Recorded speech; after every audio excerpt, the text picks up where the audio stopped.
17 ఏళ్ల తర్వాత India T20 world cup గెలిచింది. 2007లో MS ధోని కెప్టెన్సీలో ఇనాగ్రల్ సీజనే మనం గెలిచాం. దాని తర్వాత ఎప్పుడు గెలవలేదు. 2014లో ఫైనల్కి వెళ్ళాం, బట్ శ్రీలంక చేతిలో ఓడిపోయాం. ఈసారి మాత్రం అలా జరగనివ్వలేదు మన క్రికెటర్స్. ప్రతి ఒక్కళ్ళు ఈ విన్లో కాంట్రిబ్యూట్ చేశారు.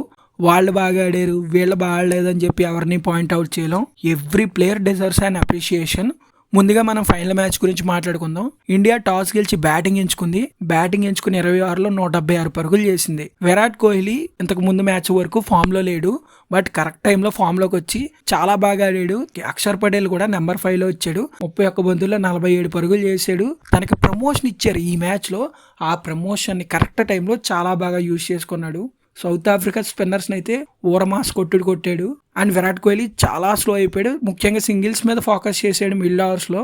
వన్స్ అక్షర్ పటేల్ అవుట్ అయిపోయాక స్కోర్ బోర్డ్ స్లో అయిపోద్ది అనుకున్నాం, కానీ శివన్ దుబే వచ్చి అక్షర్ పటేల్ ఎంత అగ్రెసివ్ గా ఆడాడు, శివన్ దుబే కూడా అంతే అగ్రెసివ్ గా ఆడాడు. 16 బంతుల్లో 27 పరుగులు చేశాడు. అదనంలో విరాట్ కోహ్లీ 100 to 110 మధ్యలో స్ట్రైక్ రేట్ మెయింటైన్ చేసి హాఫ్ సెంచరీ కంప్లీట్ చేసిన తర్వాత చితక బాధేశాడు. 2 4లు 2 6లు కొట్టాడు. బట్ అన్ఫార్చునేట్లీ మార్క్ హ్యాన్సన్ కి దొరికిపోయాడు. సెకండ్ ఇన్నింగ్ స్టార్ట్ అయ్యాక ఫస్ట్ ఇన్నింగ్స్ లో పిచ్ ఎలా బిహేవ్ చేసిందో సెకండ్ ఇన్నింగ్స్ లో కూడా పిచ్ అలాగే బిహేవ్ చేసింది. మ్యాచ్ మాత్రం పోద్ది అనుకున్నాం, బట్ మన వాళ్ళు ఇనీషియల్ గా బ్రేక్ త్రూస్ అందించారు. బ్రేక్ త్రూస్ అందించినా సరే డికాక్ గానీ స్టబ్స్ గానీ చాలా బాగా ఆడారు. స్పిన్నర్స్ అయితే కౌంటర్ అటాక్ చేశారు. వాళ్ళ ఆట చూస్తే ఖచ్చితంగా సౌత్ ఆఫ్రికా కప్పు కొట్టేలానే కనిపించింది. వన్స్ స్టబ్స్ అయ్యాక క్లసీన్ వచ్చాడు. క్లసీన్ వచ్చిన తర్వాత ఇంకా రెచ్చిపోయారు. డికాక్ గానీ క్లసీన్ గానీ చాలా పాజిటివ్ ఇంటెంట్ తో ఆడారు. అప్పుడప్పుడే గేర్లు మారుస్తున్న క్వింటన్ డెకాక్ ని హర్స్లీప్ అవుట్ చేశాడు. అక్కడి నుంచి మన మ్యాచ్ టర్న్ అవుతుంది అనుకున్నాం, బట్ క్లసీన్ మాత్రం తగ్గలేదు. ఇంకా రెచ్చిపోయాడు. అక్షర్ పటేల్, కుల్దీప్ యాదవ్ ని వరుస ఓవర్లో చితక బాధి పడేశారు South Africa batters. Hardik Pandya వచ్చాడు. సౌత్ ఆఫ్రికా 30 బాల్ 30 కొట్టాలన్నప్పుడు అక్కడి నుంచి గేమ్ టర్న్ అయింది. ఆ దశలో సౌత్ ఆఫ్రికాయే గెలుస్తుందని అందరూ అనుకుని ఉంటారు, బట్ హార్దిక్ పాండ్యా వచ్చి హెన్రిచ్ క్లసీన్ వికెట్ తీసాడు. ఆ తర్వాత బూమ్రా వేసాడు. బూమ్రా వేసినప్పుడు బిగిసిపోయారు సౌత్ ఆఫ్రికా వాళ్ళు. ముఖ్యంగా హర్షదీప్ని కూడా మెచ్చుకోవాలి. పర్ఫెక్ట్ సిచ్యువేషన్ లో 19th ఓవర్ వేసి జస్ట్ 4 runs ఇచ్చాడు. ఆ ఓవర్ మాత్రం ఎక్సలెంట్ ఓవర్. ఆ ఓవర్ కొంచెం అటు ఇటు అయినా సరే సౌత్ ఆఫ్రికా నెగ్గేసేది. అండ్ లాస్ట్ ఓవర్ లో హార్దిక్ పాండ్యా కూడా ఫార్మాలిటీస్ ఫినిష్ చేశాడు.